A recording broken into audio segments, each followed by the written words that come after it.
Bismillahirrahmanirrahim. Assalamualaikum warahmatullahi wabarakatuh. Alhamdulillahi rabbil alamin. Arsala rasulahu bil huda wa dinil haq liyunzirahu ala dini kulli wa kafa billahi syahida. Asyhadu an la ilaha illallah wahdahu la syarika lah wa asyhadu anna Muhammadan abduhu wa rasuluh la nabiyya ba'da, amma ba'du. Allahumma salli wa sallim wa barik ala sayyidina Muhammad wa ala alihi wa sahbihi rasulillahi ajma'in.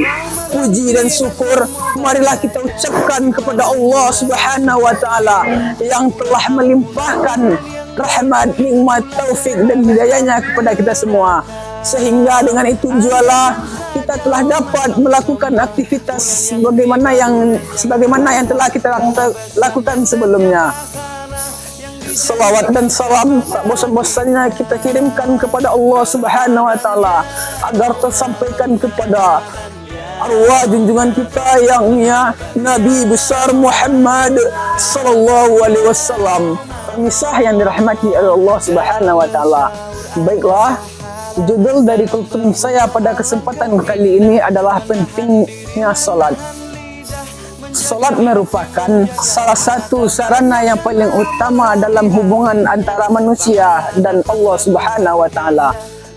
Salat memiliki kedudukan yang sangat penting dan mendasar yang tidak dapat disejajarkan dengan ibadah-ibadah yang lain. Bahkan amalan salat adalah amalan yang paling utama dihisab oleh Allah Subhanahu wa taala di akhirat kelak. Permisah yang dirahmati oleh Allah Subhanahu wa taala, ketika Allah perintahkan ibadah-ibadah yang lain, cukup ayat saja yang turun. Allah perintahkan kita untuk berzakat, ayat saja yang turun. Allah perintahkan kita untuk bersedekah, ayat saja yang turun. Allah perintahkan kita untuk naik haji, ayat saja yang turun. Tapi ketika solat tidak cukup dengan ayat saja yang turun. Allah menjemput Rasulullah SAW dijemput oleh dua malaikat untuk diajak naik ke langit ketujuh untuk menerima perintah salat. Rasulullah SAW diperjalankan dari Masjidil Haram ke Masjidil Aqsa dan naikkan ke langit ketujuh untuk menerima perintah salat. Allah sebelumnya memerintahkan perintah salat kepada kita sebanyak 50 kali. Dan Rasulullah SAW memohon kepada Allah untuk mengurangi jumlahnya, dan Allah memberikan jumlahnya kepada kita hanya 5 kali sehari semalam. Pemirsa yang dirahmati oleh Allah Subhanahu wa taala, organ tubuh yang paling mulia pada tubuh kita ini adalah kepala. Ketika teman saya memukul tangan saya tidak marah. Tapi ketika teman saya memukul kepala saya sangatlah marah. Kenapa?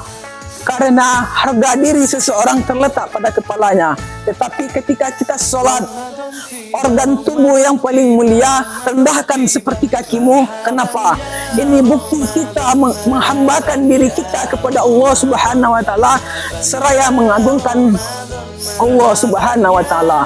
Permisa yang dirahmati oleh Allah Subhanahu wa taala, Allah berfirman dalam Quran surat Al-Naqbud ayat 45 yang berbunyi, "Salata tanha 'anil fahsya'i wal munkar", yang artinya, kata Allah, sesungguhnya salat itu mencegah dari perbuatan keji dan mungkar. Perbuatan keji dan mungkar adalah perbuatan yang tidak sesuai dengan norma agama kita. Dengan kita salat, perbuatan itu akan tercegah olehnya. Orang yang terbiasa dengan salat pasti akan berdampak positif pada perilakunya, kehidupannya dan sifatnya. Permisah yang dirahmati oleh Allah Subhanahu wa taala, ada suatu hadis yang menyampaikan yang berisi as-salatu imanuddin. Salat itu adalah tiang agama. Jika kita telah berkata tentang tiang agama, maka apabila kita tidak mengerjakannya, maka tidak akan bisa berdiri.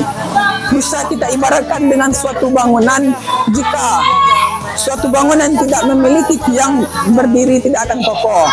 Suatu bangunan akan kokoh tanpa dinding, suatu bangunan akan kokoh tanpa atap. Pemirsa yang dirahmati oleh Allah Subhanahu wa taala, Walaupun sebanyak apapun amalan kita, tetapi kita tidak salat, tidak ada gunanya. Kata Allah, as-salatu miftahul jannah. Salat adalah anak kunci surga. Jadi orang yang tidak melaksanakan salat pasti dia akan masuk neraka. Pemisah yang dirahmati oleh Allah Subhanahu wa taala.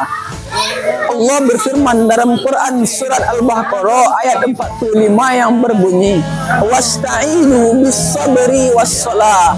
Kata Allah, jika kita memiliki persoalan hidup maka bersabarlah. Allah memberikan persoalan hidup kepada kita, berarti Allah percaya kepada kita untuk mencari jalan keluarnya. Kata Allah, la yukallifullahu nafsan illa usaha. Allah tidak akan menguji hambanya di luar kebatasan hambanya. Saya dirahmati oleh Allah Subhanahu wa taala. Hanya itu yang dapat saya sampaikan. Mohon maaf atas segala kekurangan. Saya sudahi dengan wassalamualaikum warahmatullahi wabarakatuh. Andaikan saja Ramadan semua, bulan yang tiba, bulan yang ada, karena besarnya